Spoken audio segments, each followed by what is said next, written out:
Welcome back to the Salt and Light Lab. I'm Michael Whitworth, and this is where we dig into Scripture, name the real tensions of following Jesus, and run experiments on faithful living. Today we're talking about artificial intelligence. And before you click away thinking this is going to be a doom and gloom rant about robots taking over, it's not. But it's also not going to be a breathless hype about how AI will solve all our problems. Here's what I want to explore. In a world where machines can write essays, create art, compose music, hold conversations, and increasingly do the things we thought only humans could do, what does it actually mean to be human? That's not just a tech question, that's a theology question. And it's one your generation is going to have to answer in ways no previous generation has faced. So let's dig in.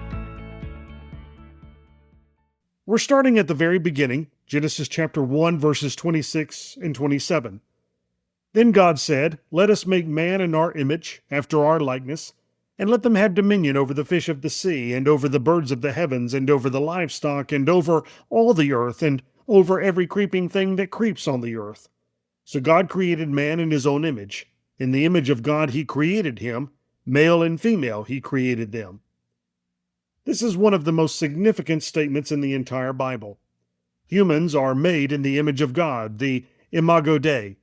And whatever else that means, it means we're not just smart animals. We're not just biological machines. We carry something of God Himself in our design. Now, theologians have debated for centuries what exactly the image of God refers to. Some say it's our rationality, our ability to think, reason, and know. Some say it's our relationality, our capacity for love, connection, and community. Some say it's our creativity, our ability to make things, to bring new realities into existence. Some say it's our moral capacity, our ability to know good from evil and choose between them. Some say it's our dominion, our role as stewards and caretakers of creation. Here's the thing. AI can now mimic several of these. It can reason through problems, it can generate creative content, it can even simulate conversation in ways that feel relational. So if the image of God is just about what we can do, we might be in trouble. But I don't think that's right. The image of God isn't primarily about capacity, it's about identity. It's about who we are, not just what we can produce.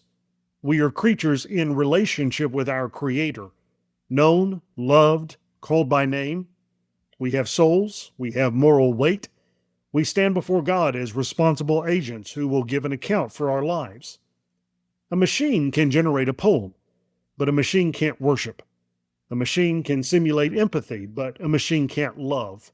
A machine can process information, but a machine can't stand in awe before the holy. That's the difference, and it's not a small one. Okay, but let's get practical. Because even if we're confident that humans are more than machines, AI is still changing everything, and it's raising real questions that your generation has to navigate. Question 1. Is it cheating to use AI? This one comes up constantly, in school, at work, in creative projects. If I use ChatGPT to help me write an essay, is that cheating? If I use AI to generate images for my project, is that laziness? Where's the line? Here's my take, and this is just my opinion. But tools aren't inherently good or bad. A calculator isn't cheating at math, it's a tool that frees you to do higher level thinking. But if you use a calculator because you never bothered to learn basic arithmetic, you've undermined your own development. AI is similar. It can be a legitimate tool that enhances your work, or it can be a shortcut that stunts your growth. The question isn't, did I use AI? The question is, am I becoming more capable and more human through how I'm using it, or less? If AI is doing your thinking for you, that's a problem. If AI is helping you think better, that might be fine. Question 2. What happens to human work? This is the economic anxiety version of the question. If AI can do what I do, write, design, analyze, create, faster and cheaper, what's left for me? What's my job? What's my value? This is a real concern, and I don't want to minimize it. Entire industries are going to be disrupted. Some jobs will disappear. The transition is going to be painful for a lot of people, but here's what I'd push back on. Your value was never primarily about your economic output. You're not a productivity machine. You're a person made in God's image. Your worth isn't determined by what you can produce that a machine can't. That doesn't solve the practical problem of paying rent, but it reframes the identity question. You are not your job. And if AI forces us to reckon with that, maybe that's not entirely a bad thing.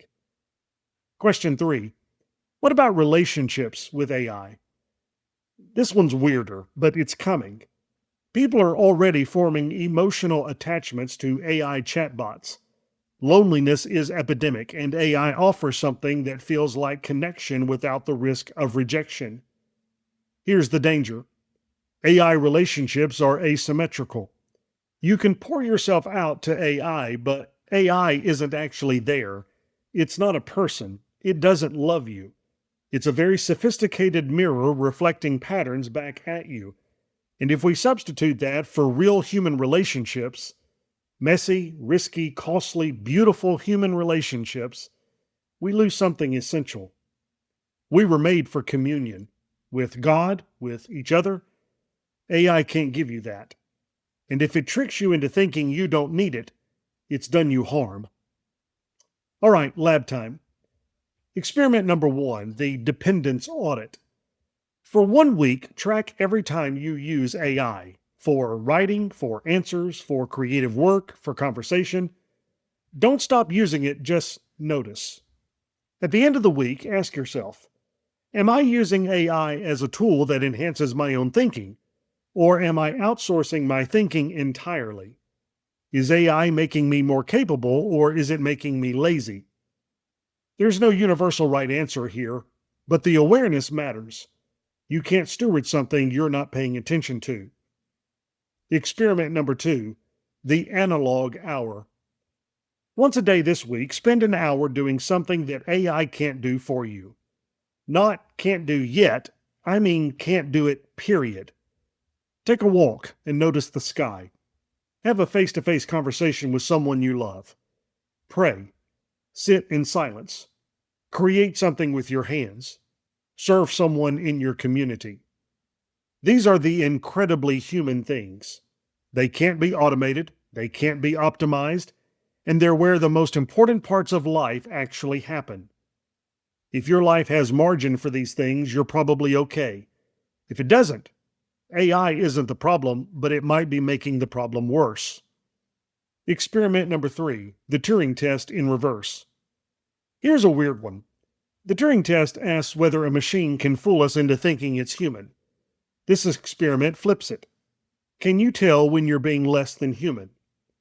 Pay attention this week to moments when you're operating on autopilot, when your responses to people are scripted and automatic, when you're going through the motions without presence or intention, when you're treating yourself like a machine, input, output, optimize, repeat. Those are the moments when you're most machine-like, and they're the moments where the image of God in you is being suppressed. Being human isn't automatic, it's a practice. And AI might actually help us see that more clearly by showing us what we don't want to become. Now it's time for the takeaway, one thing to carry with you, and here it is. AI can do a lot, but it can't be you.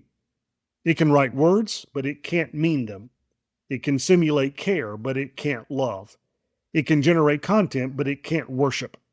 It can optimize your life, but it can't give your life meaning. You are not a productivity algorithm.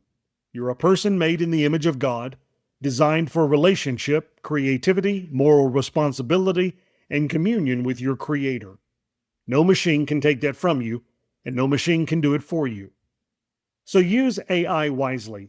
It's a tool, and tools can be good, but don't let it replace the things that make you human. Don't let efficiency crowd out presence. Don't let optimization crowd out love. Don't let the machine tell you what you're for. You were made for more than output. You were made for glory. That's the Salt and Light Lab for this week. We just wrapped up Season 1. 10 episodes exploring what it looks like to be salt and light in a complicated world. Thanks for walking through this with me. If these episodes have helped you, share them with someone who needs them. And let me know what topics you want to explore in Season 2. Until next time, stay salty.